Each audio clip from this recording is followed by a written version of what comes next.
Yo, what's going on everybody? Welcome back to the channel. First off, I want to start by saying I do apologize for uploading super late. I haven't been uploading quite a bit just because I've been on vacation. I went to California for a week and then I went to Dallas after I got back from vacation. So I had pretty much 2 vacations. I'm gonna go back to my daily routine, daily uploads once a week. So you should be seeing those more frequently. So today I have 2 contactors that need to be replaced for this chiller. They're not like your typical contactors. They're actually breaker switches for each circuit. I did replace a valve for this chiller and this filter dryer. I didn't upload it because I thought I lost my camera, so I wasn't able to record anything. But I will show you the chiller and I will show you on how to install these breaker switches. There is a time frame, so I only have 1 hour to do this. They use this chiller for an MRI and they cannot have this MRI room down for more than an hour. So I have to be there by 12 and I should be done by 1 o'clock. It shouldn't take me too long. I'd say maybe 15 minutes or so, but let's make our way over there and I'll show you guys what I'm working with.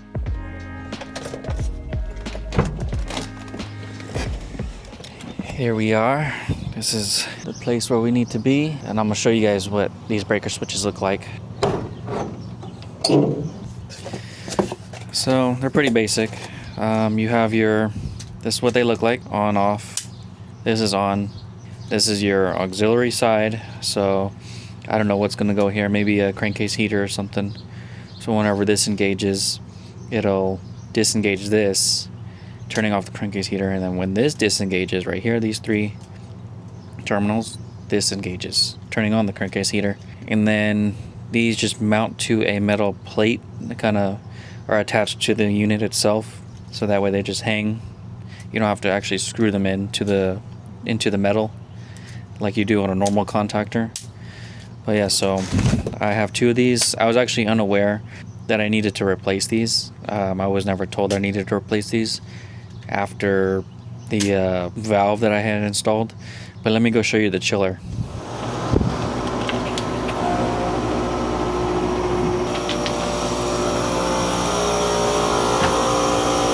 Alright, so this is the chiller. It's a baby chiller.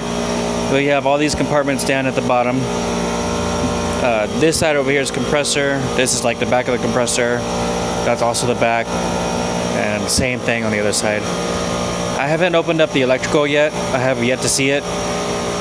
This will be my first time looking at the electrical. I actually don't know what it looks like in there, but let's just go check it out. I just bought this today. It's actually just for this job I bought it. I've been wanting this for a while. This little client set right here comes with all these different attachments, and this like has a quick release, which I like. And I've used one of these before from a coworker, and I was like, man, this is really cool.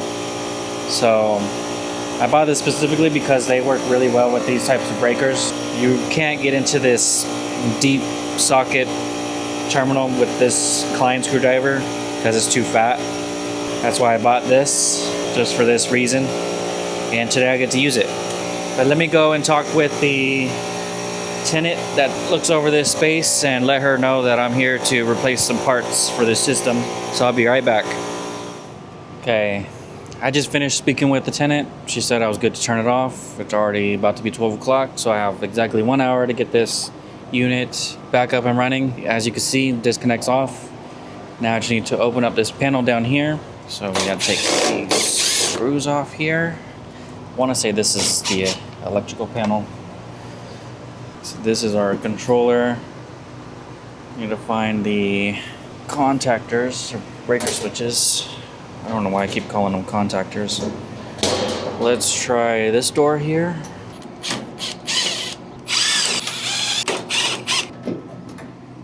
Oh, here we go. Found them. Okay, good. We don't need to be in the puddle. I did get some reference pictures. These are our old ones here. Yep, same thing. There's that little controller there. That blue controller. It's the phase monitor. So we just need to take this off. There we go. And just to be sure we do not have power, we're going to go ahead and check it. No power, no power, no power, no power. Down here, just check everything just to be sure we're good. which I'm mainly messing with these two right here, so we should be all right. Should be all right. Here's our main power. Yep. Okay, we're good to go.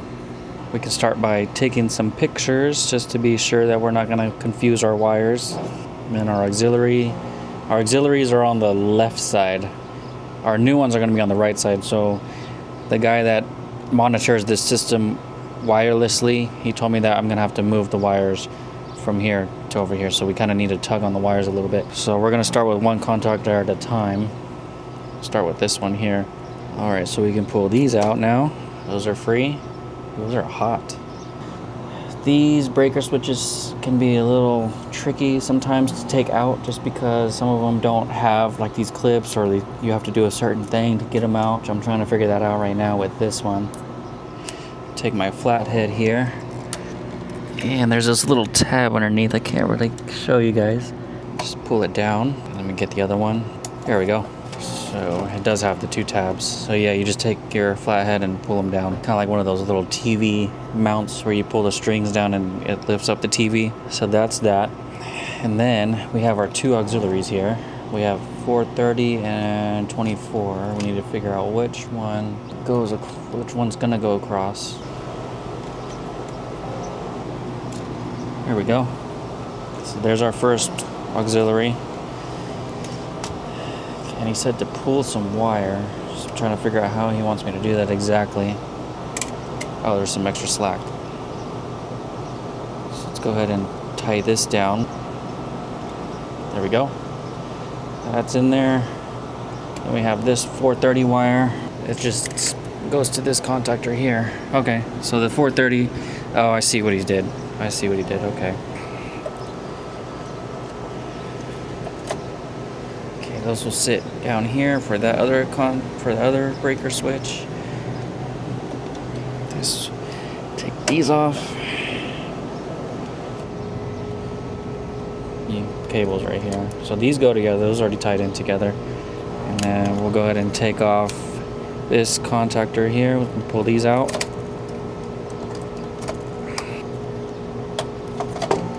Just like that. These still look pretty good. I don't know why they want to switch these out. Now we can install our new one.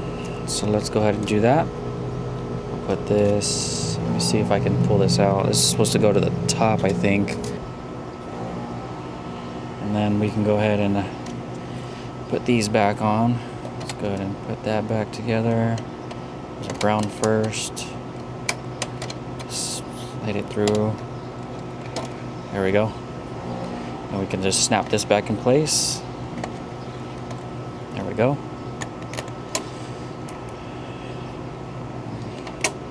Actually, let me get this over here. Like that. Cool. It's pretty easy now. Snap this in. Snap in our new one. There we go. Now we just need to rewire it. 2, 3, 1, 2, 3. There we go. Okay. It's coming along very nicely. What next? We have this bottom wire here. These bottom power wires. In there. For those of you that want to hear about my trip in Cali, I had a great time. I went to visit my wife's family. We spent some time with her cousins, spent some time with her aunts and her uncles, and we got to see her grandma. Her grandma's like her grandma's like 80, 88 or 89. She's up there though. Her dad, or her grandpa's, I think 95, but he still manages to walk around, or he's either 90, I think he's 95. That's what my mother-in-law said. Yeah, he's up there. And he ended up buying a car and still drives till this day, which kind of blows my mind. But yeah, he's doing well. We drank a little bit. We had a good time. We went to a couple beaches. We went to San Pedro, we went to Laguna.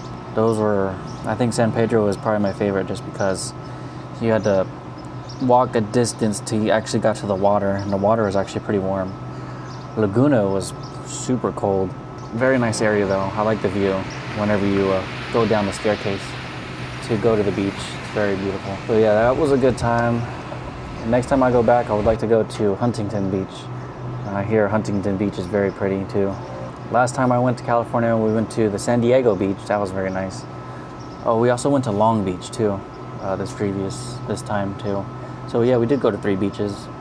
Went to Laguna, San Pedro, and Long Beach. We went to the Long Beach Aquarium, which was pretty neat. I learned some cool facts, and we saw a whale, a life-size replica of a whale hanging from the ceiling, and that thing was insanely big. I seen pictures on Google, and I'm like, it looks pretty big, but man, when you're in person in front of it, that thing is massive. And then right next to that whale, there was a little baby whale that was only 2 days old, and it was still bigger than a human. I think I have some pictures. I might post them here on this video just to show you guys how big these whales are, but it was pretty fascinating. I learned a lot about some fish. I haven't been to an aquarium in a very long time, so that was pretty fun. I enjoyed it. And then I went to my aunt's house in Dallas, which is a drive. I live in Austin. It's only a 3-hour drive. So that I stayed there for the weekend and left on Friday, came back Sunday, hung out with her, saw my grandma, saw my great-grandma. My great-grandma's like 90, no, she's 80, 88, 86, I don't know. She's still walking around, still doing well. But yeah, it was a good time.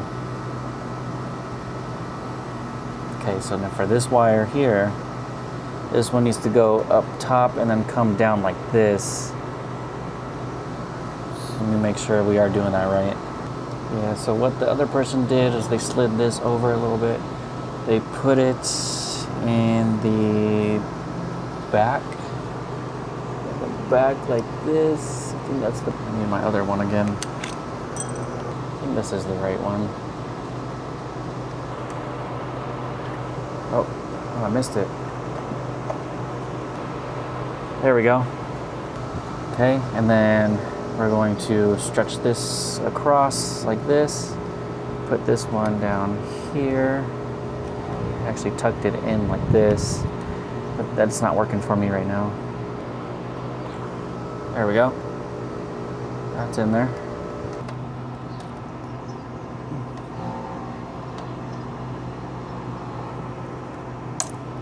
There we go. That's better. Now we have slack. Just stuff that in there, just like that. Go ahead and tighten it down. There we go, and that's it. I don't think, I have some zip ties in the van. I'll have to go grab them. We're gonna go ahead and zip tie this back together, make it look pretty again, put the cover back on, and then start it up. Let's make it look pretty. There we go. There's 1, 2 should be enough. Oh shit, I forgot one. Cut off the excess. I'm not gonna worry about the other little wires that are back there. I think we should zip tie this too. Just because those are hidden in the back. One of the little zip ties that I clipped off a second ago. I'm not gonna worry about those. Just gotta make it look pretty, you know, like nobody was here. And that's it. Now we're good to go. I'm gonna go ahead and see what time it is. See what time is it? Oh, that only took me 30 minutes. I'm gonna go ahead and pick up my mess here. I'm gonna turn it on. Then I'm gonna give that dude a call to see what he reads on his end. But yeah, so I was here on this, working on this unit. This is my first time working on this. This is called a Haskris unit. I've never even heard of the brand, never even worked on this brand ever. And I had a service call here last week, and it was for circuit 1, reading high head pressure, which was reading about 400 psi. And there's this valve. It's called a IOR valve or ROI. I get the letters mixed up, but it's just like a hot gas bypass type valve. And if it's leaking through, it'll start building up pressure, and there's a little transducer in there.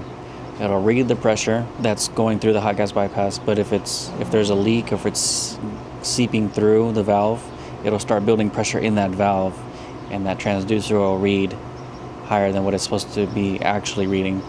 So when I took my pressures on the system, I was reading about 300 psi. No, I was reading 400, and that's because the valve was leaking. Not leaking out into the atmosphere, but it was leaking through the system. The transducer was reading correctly. It was doing its thing. I read it off my gauges. It was also reading correctly. It was pretty accurate. And whenever you go to take off this little nipple, it kind of lets out a little spritz of refrigerant, and then it returns back to normal pressure. So once I took off that little nipple, it released some of that refrigerant out. That pressure built up in the valve, and the pressure dropped down to about 320 psi. And the guy that looks over this unit said that, yeah, we need to replace the valve. The valve sits like way back there. I would take it off, but this panel's attached right now on the side here. I don't really want to take it off. But yeah, so I ended up replacing that valve along with the filter dryer. The filter dryer was massive. It was like this huge, like big. Ha! Gay! And it was a pain in the ass, but I did get it done. Would I do it again? Maybe, just because I have experience on it now. Let me go ahead and turn her on. Here's our disconnect box. Let me give this guy a call. Also, another thing is these coils were extremely dirty. I had to take all these panels off. They were filled with bugs. That was the first step. Oh, it came right on. Hey, good. So I got those new breaker switches in. Wanted to see what you see on your end. Yeah, I just turned it on right now. Okay, cool. Is there any particular reason why those get replaced? All right, guys. I'm gonna go ahead and close this up.